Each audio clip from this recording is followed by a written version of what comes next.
La définition du complément alimentaire, en fait, elle est parfaitement réglementée depuis le dernier décret au journal officiel qui date de mars 2006. Un complément alimentaire, à la base, c'est une denrée alimentaire qui va complémenter un régime normal.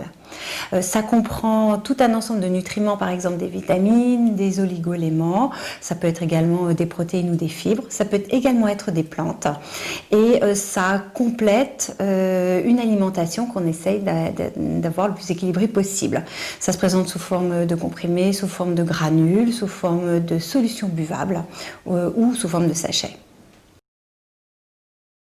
Des carences, à part des cas extrêmement précis, je dirais non, il n'y a pas de carence. Il peut y en avoir dans certaines populations, en particulier si on prend l'exemple de la vitamine D, chez les tout petits enfants qui ne sont pas exposés au soleil ou chez les personnes qui ne s'exposent jamais, qui ont des habits qui les couvrent complètement. Dans ce cas-là, on peut avoir une véritable carence en vitamine D qui nécessite à ce moment-là non pas un complément alimentaire, mais un traitement médicamenteux. Or, un complément alimentaire n'est pas un médicament. Le complément alimentaire s'adresse plutôt à un déficit transitoire, à une alimentation qui finalement ne serait pas aussi équilibrée que ça. Et il y a une étude intéressante qui montrait que, c'est une étude Credoc qui montrait que sur un panel représentatif, 72% des Français pensaient manger équilibré et quand on faisait une véritable analyse de leurs habitudes alimentaires, seulement 3% répondaient aux apports nutritionnels conseillés. Il y a des précautions à prendre absolument quand on utilise des compléments alimentaires, c'est d'abord de respecter ce qui est marqué sur l'étiquette. Il y a un dosage, un comprimé, 2 comprimés, un sachet par jour par exemple. Il faut absolument respecter ça parce que sinon on monte au-dessus des doses qui sont à respecter. Jouer avec les compléments alimentaires, prendre par exemple un complément minceur, plus un complément spécial cheveux, plus un complément autre, on risque de dépasser les doses et de prendre quand même des risques avec sa santé. Alors il y a des périodes particulières où on peut avoir des déficits, je pense aux personnes qui font des régimes à répétition, donc qui réduisent leurs apports alimentaires dans un but d'amaigrissement et qui là ont véritablement du mal à avoir suffisamment de vitamines, d'oligo-éléments. En général les protéines sont peu touchées, les graisses on cherche à les réduire, donc ça on ne va pas leur en donner, mais on va avoir besoin d'une supplémentation vitamines, oligo-éléments. Il y a également des périodes de préparation d'examen par exemple, où on peut avoir besoin de supplémentation sur les vitamines B ou sur les acides aminés. Il y a des périodes de fatigue ou de surmenage et on peut trouver des compléments alimentaires qui s'adressent à ce genre d'état passager. Et puis il y a des périodes aussi où on a des besoins supplémentaires. C'est le cas par exemple de la grossesse où on va avoir besoin de plus de fer et de plus d'acide folique sans pour autant passer dans un besoin de médicaments. Et là, il y a des suppléments parfaitement adaptés à ces périodes de la vie. Il y a également, je peux vous citer aussi la ménopause.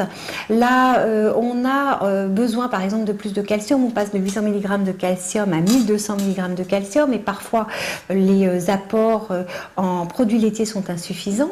Dans ce cas-là, on peut penser également complément alimentaire. Et puis pour tout ce qui est bien entendu souhait de perte de poids, là vous pouvez trouver pléthore de compléments alimentaires, que ce soit des draineurs, des brûle-graisses et d'ailleurs il est important de pouvoir faire le tri dans tous ces compléments en ce qui concerne les envies de minceur.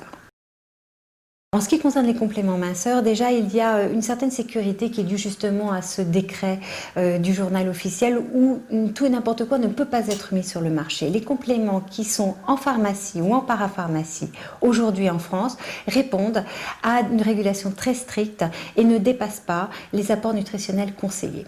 Maintenant, sur leur efficacité, il n'a pas été forcément fait d'études parce que les études scientifiques coûtent très cher. Donc il y a des produits qui ont des vertus très anciennes et que l'on utilise dans ces compléments alimentaires. Par exemple, certaines plantes.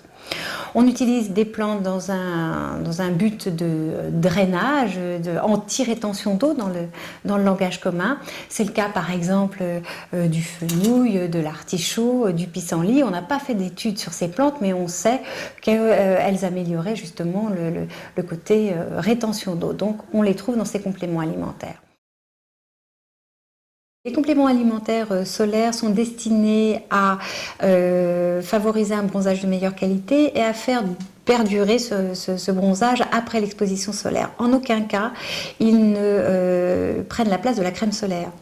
Ils vont préparer la peau, en particulier le bêta-carotène, qui va permettre d'avoir une réponse beaucoup plus adaptée des mélanocytes, c'est-à-dire des cellules qui fabriquent la mélanine au premier rayon du soleil. Donc on va peut-être moins brûler, mais de toute façon on brûlera quand même si on ne met pas de crème solaire. Donc complément alimentaire, oui, associé à la crème solaire pendant l'exposition.